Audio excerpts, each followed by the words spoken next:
سیاست کیا ہے؟ ایک مختصر تعارف۔ سیاست طاقت کے مطالعے کا نام ایک خاص قسم کی طاقت ہے، ایسی طاقت جس سے انسان ایک دوسرے پر اثر انداز ہوتے ہیں۔ ایک علمی شعبے کی حیثیت سے سیاسیات طاقت کے بارے میں سوال کرتی ہے، مثلاً یہ کیا ہے، اسے کن حالات میں کن کے ہاتھ میں ہونا چاہیے، اسے کس طرح اور کن مقاصد کے لیے استعمال کیا جانا چاہیے، اس کا مؤثر استعمال زیادہ اہمیت رکھتا ہے یا اس کا منصفانہ استعمال۔ سیاسی نظریہ کی شکل میں طاقت کی ماہیت پر بحث اول قدیم یونان میں شروع ہوئی۔ ارسطو کی یہ کتاب کا جملہ بہت مشہور ہے کہ انسان ایک سیاسی جانور ہے، یعنی معاشرے میں رہنا اور ایک دوسرے پر طاقت جتانا ہماری فطرت میں شامل ہے۔ ہم اس طاقت کو کس طرح منظم کرتے ہیں کا جواب ارسطو کے مطابق ہماری اپنی منشا پر منحصر ہے۔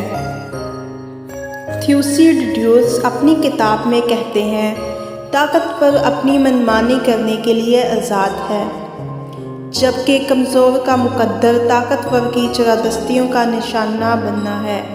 یوں مقامی سیاست کے نظریہ ساز جو قوانین کی بات کرتے ہیں اور بین الاقوامی تعلقات کے نظریہ ساز جو ایسی انارکی کی بات کرتے جہاں نہ تو کوئی مسلمہ قیادت ہے اور نہ قانون کی پناہ میں ایمان ملنے کی کوئی ضمانت میسر ہے۔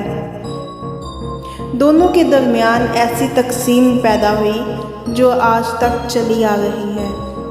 1000 سال بعد لبرلزم کے جنم نے سیاسی فکر اور نظریہ سازی کو ہمیشہ کے لیے بدل کر رکھ دیا۔ عمرانی معاہدے یا سوشل کنٹریکٹ کے نظریہ کاروں جیسا کہ تھامس ہابس، جان لاک اور روسو نے غور کیا، ان کے معاشروں نے کس طرح طاقت کا استعمال کیا جاتا ہے۔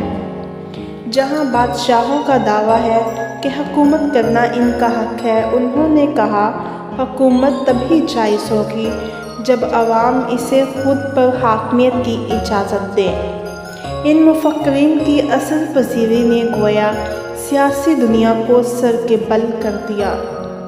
ان کا کہنا تھا کہ حکومتوں کو اقتدار کا حق خود بخود نہیں ملتا، بلکہ عوام کو انتخاب کا حق حاصل ہے کہ وہ کس طرح اپنی مرضی کی حکومت کے زیر سایہ رہنا چاہتے ہیں۔ طاقت کی تقسیم کا یہ لبرل تصور آج بھی ہماری دنیا کا تعین کرتا ہے۔ سیاست اس وقت سب سے زیادہ دلچسپ ہوتی ہے جب یہ بحث و مباحثہ کا موضوع بنتی ہے۔ یہ ویڈیو سیاسیات کا ایک مختصر تعارف، علم کے بے آن سمندر کا سفر آپ کو سیاسی نظریات اور ان پر نہ ختم ہونے والی بحثوں کو سمجھنے میں مدد دے گا۔